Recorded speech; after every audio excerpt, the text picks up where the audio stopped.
की सच्चाई सच छुपने नहीं देंगे। के बाद यूपी पुलिस पूरी तरह से लोगों की नज़र में, लोगों के उसमें ये उनके घेरे में आ गई थी कि ये पुलिस मर्डर कर रही है। एक 12वीं क्लास में पढ़ने वाला बच्चा इतना बड़ा टेररिस्ट या इतना बड़ा क्रिमिनल कैसे हो सकता है, किस तरह से उन्होंने मारा, ये सारी बातें अभी हाफिज गुलाम सरवर साहब ने आपके सामने रखी हैं। उसके बाद जब पुलिस को और ज़्यादा बदनाम नहीं करना चाहते थे योगी आदित्यनाथ, इसलिए उन्होंने साजिश रची। ये हत्या हुई है अरशद भाई की और अतीक भाई की, इनकी हत्या हुई है। वैसे क्रिमिनल है पुलिस के रिकॉर्ड में, और कोर्ट का काम है उनको सजा देना है या फांसी देना है, क्या करना। ये पुलिस का काम नहीं है या किसी का काम नहीं है कि पुलिस और अधिक बदनाम न हो। तो योगी आदित्यनाथ, शायद आपको याद होगा, योगी ने कहा था कि हम अतीक को मिट्टी में मिलाएंगे। योगी आदित्यनाथ का जो सीएम उत्तर प्रदेश का है, उसका बयान था कि हम अतीक को मिट्टी में मिलाएंगे। और उसी बयान को अमली जामा पहनाने के लिए उन्होंने ये साजिश चीफ मिनिस्टर कार्यालय में रची गई है। मैं दावे के साथ कह सकता हूँ ये योगी आदित्यनाथ ने रची है। और उस साजिश को अंजाम देने के लिए उसमें पुलिस शामिल है। पुलिस, देखिए, मैं पुलिस को ज़्यादा कसूरबार नहीं मानता। पुलिस को कसूरबार इसलिए नहीं मानता, पुलिस तो हुक्म की गुलाम है। जो सरकार हुक्म देगी वो उसको फॉलो करना है। पुलिस अगर ऊपर से हुक्म आएगा, मुख्यमंत्री से, यहाँ से, चीफ सेक्रेटरी से या डीजीपी के यहाँ से अगर ऑर्डर आएगा कि फलाना आदमी को मारना है, उसको एलिमिनेट करना है, खत्म करना है, तो उनका काम है, वो बेचारे करेंगे। उन्हें तो अपनी नौकरी प्यारी है, रोजी प्यारी है, वो उन्होंने काम करेंगे। तो जो हत्या का षड्यंत्र हुआ है, इरादतन हत्या के लिए सबसे पहले योगी आदित्यनाथ के खिलाफ एफआईआर दर्ज हो, और हत्या के अंजाम देने के लिए अंजाम दिया 3 क्रिमिनल ने। ये 3 क्रिमिनल को अभी कोई जानता नहीं था, ज़्यादा उसमें लाइमलाइट में नहीं थे। तो पुलिस का काम है किसको उठाती है, कहाँ से उठाते हैं। तो अगर पुलिस का एनकाउंटर हो, फर्जी एनकाउंटर हो, लोगों पूरे देश की नजर थी असद की हत्या के बाद, तो उसको छुपाने के लिए, पुलिस के कुकृत्य को छुपाने के लिए, तो इन्होंने 3 क्रिमिनल को पकड़ा और उनसे कहा कि भाई तुम इनको कर दो, या जो वो भी बात कही होगी उन्होंने। और वो 3 लोग कौन है? लवलेश तिवारी है, अरुण मौर्य है और सनी सिंह है। तो तीनों अलग अलग के हैं। ये कासगंज का है, एक बांदा का है, एक हमीरपुर का है। इन 3 हिंदू जो क्रिमिनल्स हैं, पुलिस के रिकॉर्ड में रहे होंगे, कहीं भी बैठे होंगे, अंदर हो बाहर हो, वहाँ से पुलिस उनको उठाती है, उनसे इस काम को अंजाम दिलवाती है। और अंजाम दिया जाता है किसकी? क्योंकि अतीक को रखा गया था पुलिस की एसटीएफ की निगरानी में। और एसटीएफ किसी ने बनाई थी? अजय राज शर्मा जो डीजीपी होते थे, उन्होंने बनाई थी। तो एसटीएफ की निगरानी में कैसे हत्या हो सकती है, कैसे कोई, और फिर क्रिमिनल बच के कैसे जा सकता है? तमाम मीडिया और ये बता रहे हैं रात के 10 बजे मेडिकल कराने का क्या औचित्य था? जब उसको एसटीएफ ने रखा तो 10 बजे मेडिकल कराने के लिए ले जा रहे हैं, कहाँ घुमा रहे हैं, क्या कर रहे हैं, किस तरह से कर रहे हैं। तो ये निश्चित तौर से ये पूरा बिल्कुल है। मैं भाई हाफिज जी की बात से इत्तेफाक करता हूँ कि मुसलमानों को मिटाने के लिए अगर सबसे बड़ा गुंडा अगर उत्तर प्रदेश में कोई है इस समय, सबसे बड़ा बदमाश है, जिसके ऊपर 138 केस थे, शायद जानते होंगे उस गुंडे का नाम योगी आदित्यनाथ, अरुण सिंह बिष्ट और अजय सिंह बिष्ट उर्फ योगी आदित्यनाथ। 138 केस थे। वो 138 केस कहाँ गए? इसमें हत्या भी है, बलात्कार को इंसाइट करने का है, बलवा कराने के केस थे। 138 केस कम नहीं होते। वो 38 केस का क्या होगा इसमें? कहाँ है जुडिशरी? सुप्रीम कोर्ट ने संज्ञान क्यों नहीं लिया कि 138 केस जिसके खिलाफ दर्ज हैं वो इनोसेंट नहीं हो सकता? वो इनोसेंट कैसे होगा? कैसे इसके केस ये सारे वापस कर लिए गए, हटा लिए गए? तो ये सारा सबसे गुंडा जो है। और उसके अलावा भी देखिए, ब्रजेश सिंह यहाँ का, ब्रजेश सिंह नामी गुंडा, राजा भैया नामी गुंडा, जिनके पास 100 से ऊपर के केस दर्ज हैं, वो हो गए। हरिशंकर तिवारी का पूरा खानदान और अमरमणि त्रिपाठी, ये तमाम लोग हैं। और ये जो फूलन देवी का हत्यारा था, क्या नाम था उसका, ये सब ये हार्डन क्रिमिनल हैं। और इनसे शायद अतीक से बड़े माफिया रहे होंगे।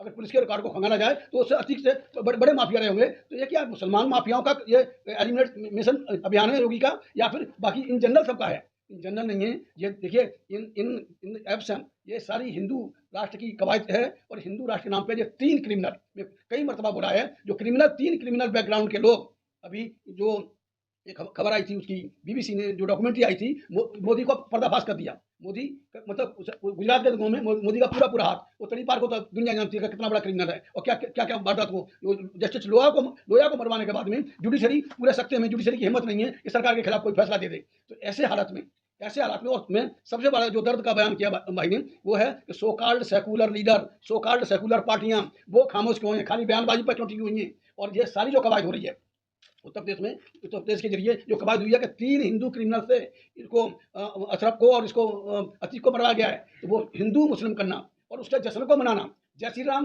बोलना, उनके 3 क्रिमिनल द्वारा गोली मारने के बाद में, 40 राउंड गोली मारने के बाद में जय श्री राम बोलना, ये सारा पूरा षड्यंत्र है, पूरा प्लॉटिंग है। और उस प्लॉटिंग के लिए ये इसको योगी आदित्यनाथ को, जो चीफ मिनिस्टर है, उसको न सिर्फ बर्खास्त किया जाए, बल्कि उसको गिरफ्तार किया जाए, गिरफ्तार करके तुरंत जेल भेजा जाए। और तभी हम समझेंगे कि इस देश में मुझे लगता है कि जिस तरह से मारामारी हो रही है, खासतौर से मुसलमानों को चुन-चुन के मारा जा रहा है, या मॉब लिंचिंग में भी मुसलमान ही मतलब 95% विक्टिम हैं। तो इस तरह से मुझे लगता है कि ये सरकार का, चाहे मोदी सरकार कहें, चाहे योगी की सरकार कहें, इस सरकार का न्यायपालिका के ऊपर भरोसा नहीं है। हालाँकि 99% जो जज हैं, हाई कोर्ट के, सुप्रीम कोर्ट के, सारे वो ब्राह्मण हैं या ब्राह्मणवादी हैं या सवर्ण हिंदू हैं। तो उस न्यायपालिका पे, इनकी अपनी न्यायपालिका बनाई हुई न्यायपालिका पे इनका भरोसा नहीं है। तो ऐसे हालात में आम आदमी का क्या होगा, कैसे ये मारते हैं, कैसे कत्ल करते हैं। तो ये निश्चित तौर से इनका न्यायपालिका तो वैसे ही डरी हुई है। जस्टिस लोया का जिस तरह से मर्डर हुआ, कौन नहीं जानता कि उसका मर्डर किसने करवाया। तो किस तरह से ये केसों को बदल रहे हैं। अभी धमकाया गया जज, सुप्रीम कोर्ट के जजों को धमकाया गया है कि आप औकात में रहें। ये इसके गृह मंत्री ने धमकाया है। तो आप समझ सकते हैं कि कहाँ कानून है, ये एक एजेंसी है। न्याय का काम है, फांसी देना, सजा देना, जो भी है वो कानून का काम है, ये न्यायपालिका का काम है। न्यायपालिका का काम भी अगर मुख्यमंत्री अपने हाथ में ले लेगा, पुलिस का काम भी मुख्यमंत्री अपने हाथ में लेगा। और क्यों है ये नहीं, ये चुनी हुई सरकारें नहीं है, ये वोटों से चुनी हुई सरकार नहीं है, ये ईवीएम की सरकार है। इसलिए उनको कोई डर नहीं है, कोई वोट देना दे, उन्हें कोई नहीं फर्क पड़ता। अगर 350 अमित शाह बोलता है तो 350 वो जीतेगा, दिखाएगा। वो सारा सब कुछ उसका ईवीएम का खेल है। इसलिए ईवीएम की आड़ में एक और उनका एक नाम था, वो कौन सा कुशवाहा है, कुशवाहा नहीं, सॉरी, वो कुलश्रेष्ठ, क्या नाम उसका, पुष्पेंद्र कुलश्रेष्ठ। वो कहता है ईवीएम को हटाने की वही बात कर रहे हैं जिन्हें हिंदू राष्ट्र से हमदर्दी नहीं है, जो हिंदू राष्ट्र को नहीं चाहते हैं वो ईवीएम के खिलाफ बने। अभी उसका मैंने बयान सोशल मीडिया पर देखा था, बाकायदा पूरा वो चल रहा है। तो ये ईवीएम को जान रहे हैं, सारा सब है। और एक ऐसे ही नाम नहीं लूंगा, एक बहुत बड़े पत्रकार हैं, पॉलिटिकल एडिटर है बड़े अखबार के। तो मैंने पूछा इलेक्शन में कि भाई किसकी सरकार बनवा रहे हैं मिश्रा जी। तो उन्होंने बोला कि भाई सरकार ईवीएम और डीएम और ईवीएम की सरकार बनने जा रही है उत्तर प्रदेश में।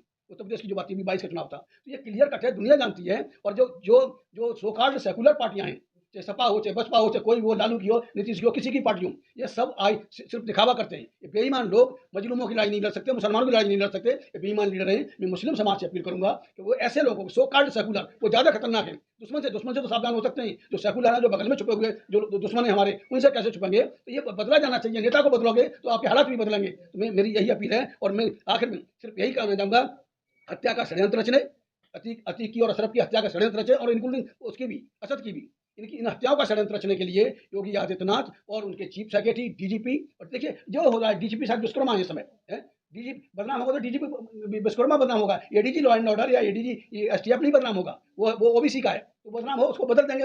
अगर प्रेशर बनेगा विश्वकर्मा को बदल देंगे, उस डीजीपी को बर्दाश्त नहीं हो रहा है इनसे। ये सारा जो प्लॉटिंग है जी, ये षड्यंत्र रचने के, इन हत्याओं का षड्यंत्र रचने के लिए योगी आदित्यनाथ को तुरंत गिरफ्तार किया जाए, एफआईआर दर्ज हो, उसे जेल भेजा जाए, और उस पर बिल्कुल खुली अदालत में ऐसे क्रिमिनल पे मुकदमा चलाया जाए। और सबसे बड़ी अदालत जनता की अदालत है, जनता सब साफ देख रही है, आपके माध्यम से भी, यूट्यूब के माध्यम से भी जनता देख रही है। तो निश्चित तौर से इनको सजा मिलनी चाहिए। ईवीएम हटाओ अभियान बड़े पैमाने पर चलना चाहिए। हम इन लोगों से बात कर रहे हैं, लेकिन ये सुन नहीं रहे, चाहे अखिलेश यादव हो, चाहे मायावती हो, ये नहीं करेंगे। तो निश्चित तौर पर ये लोगों को, पीपल्स जो है, उनको इस बात का फैसला करना पड़ेगा। योगी आदित्यनाथ के खिलाफ मुकदमा दर्ज करके उसको गिरफ्तार करके तुरंत जेल भेजा जाए और उससे गहन पूछताछ की जाए।